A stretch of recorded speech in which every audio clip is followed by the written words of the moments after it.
इमाम हुसैन का पैगाम, इबादत बड़ी की, कुरान पाक से प्यार बड़ा किया। इमाम अली मकाम ने सखावत बड़ी की। हजरत उसामा बिन ज़ैद रज़ी अल्लाह तआला अन्हु शदीद बीमार हो गए,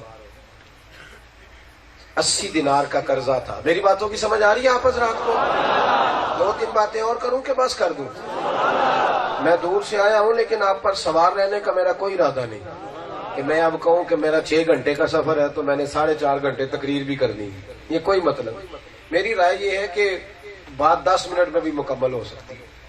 पैगाम देना मकसूद होता है, वो 10 मिनट में भी पूरा हो जाता है। जो अर्ज कर रहा हूँ, चंद मिनट और आपके लूंगा, मेरी बात पे गौर करना। एक तो मैंने अर्ज किया कि घर में फाका, तरबियत, ट्रेनिंग, कनात, फिर मैंने अर्ज किया कि इबादत, उसके थोड़ा आगे बढ़े तो सखावत, हजरत अहले बैत का तरीका सखावत। और मैं कह चुका हूं कि सखावत वो नहीं होती कि माल बड़ा पड़ा है तो चलो वादा दे दिया। हमारी मुसीबत ये है कि हम MPA का इंतजार करते रहते हैं कि वो आके बच्चों की फीस देगा तो बच्चे पढ़ेंगे, गरीबों के बच्चों को किताबें लेके देगा तो पढ़ेंगे। तो एक एक बच्चे का बोझ क्यों नहीं उठा लेते? हम आपस में बांट लें गरीब का एक एक बच्चा, और इज्जत के साथ बांटे, उसके बाप के साथ मुआहदा कर लें, तो इतना बड़ा काम ही कोई नहीं। हमारे तो गरीब की बच्ची की शादी होती है तो सारे गांव को पता चलता है शादी है, हालांकि कोई इतना मुश्किल काम तो नहीं। अब अल्लाह ताला का एहसान है, बहुत सारे लोगों को अल्लाह ने आसानी दी है, पर तवज्जो ही नहीं करते, हम इंतजार करते रहते हैं। सुनो, हजरत उसामा बिन ज़ैद रज़ी अल्लाह तआला अन्हु अलील हो गए, 80 दिनार का कर्जा है, शदीद बीमार है। कहते मैंने दोस्तों से भी कहा, रिश्तेदारों से भी कहा, मेरी इमदाद करो, लेकिन कोई मेरे करीब ना आया। होता है, दुखों में लोग नहीं पहुंचते। वो तेरी आंख हो या संगे मलामत की चुभन, कौन पहुंचा है मेरे दर्द की गहराई तक। दौरे शोहरत में तो यारों ने किया याद बहुत, साथ आया ना कोई कूचा रुसवाई तक। इसका तर्जुमा मियाँ साहब ने भी किया है। वो कहते हैं सारी उम्र ही आटा गुद्द है ते लखा कीते नहीं पेड़े, ते वक्त आया ही ते मोहम्मद बख्शा कोई नहीं हो बैठा नेड़े। वक्त आया ही ते मोहम्मद बख्शा कोई नहीं हो बैठा नेड़े। हजरत उसामा बिन ज़ैद कहते हैं कोई करीब ना आया। जब मैं परेशान हो गया ना कि अगर इसी तरह कर्जे में फौत हो गया तो क्या बनेगा, फरमाते मैंने किसी शख्स को भेजा, मैंने कहा जाओ कोई हुसैन इब्ने अली को खबर करो, उनको कहो कि तुम्हारे नाना का पुराना खादिम हूं, मजबूर हूं, परेशान हूं। कहते हैं जाके इमाम अली मकाम को खबर दी तो फौरन तशरीफ लाए। आकर के हजरत उसामा बिन ज़ैद के सर पे जब इमाम हुसैन ने दस्ते मुबारक रखा तो जनाब उसामा बिन ज़ैद रो पड़े। फरमाया रोते क्यों हो? अर्ज की हुजूर 80 दिनार का कर्जा है, अगर मकरूज मर गया तो कौन कयामत में मेरी जगह हिसाब देगा। बड़ी कोशिश की है, पैसे अदा होने की कोई सूरत नहीं बनती।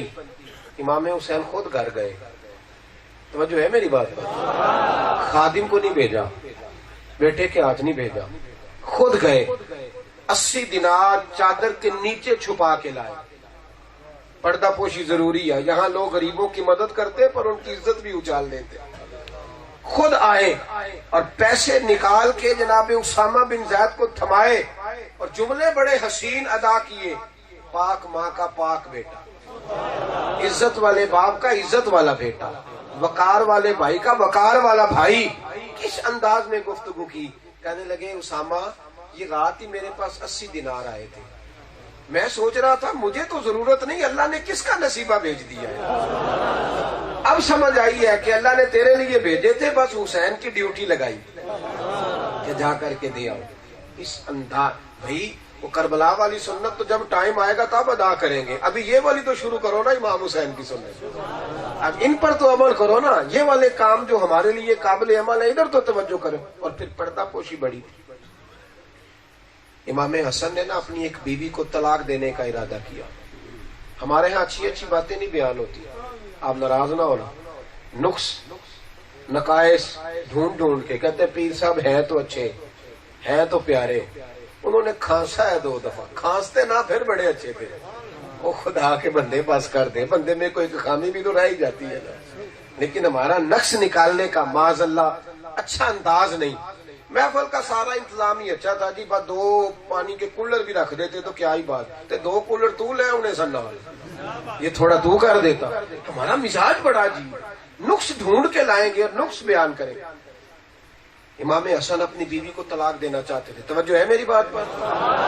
یہاں نا روز لوگ کہانیاں سناتے ہیں، بہو کی باتیں بھی چوک میں، بھابھی کی باتیں بھی چوک میں، پتہ نہیں کیا ہمارا مزاج بن گیا.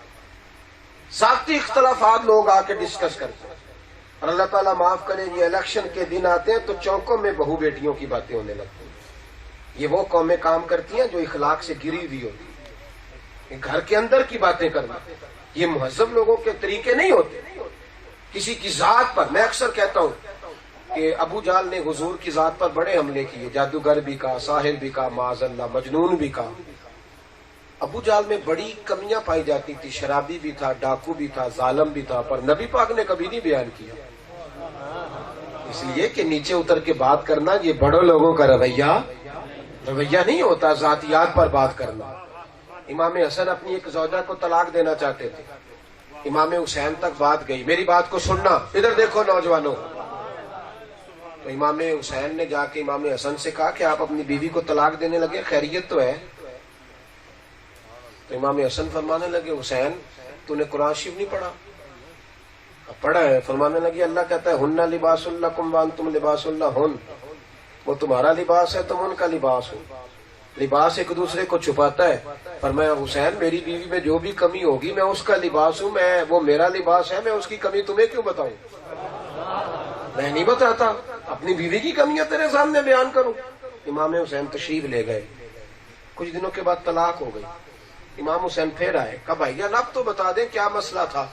فرمانے لگے حسین چھوڑ، وہ غیر محرم ہو گئی ہے، اب غیر محرموں کی باتیں کرتے ہیں مچھے تو نہیں نہ لگتے. وہ غیر محرم ہو گئی، بات ختم ہو گئی. بڑے لوگوں کی بڑی باتیں، بڑے لوگوں کی محفل سے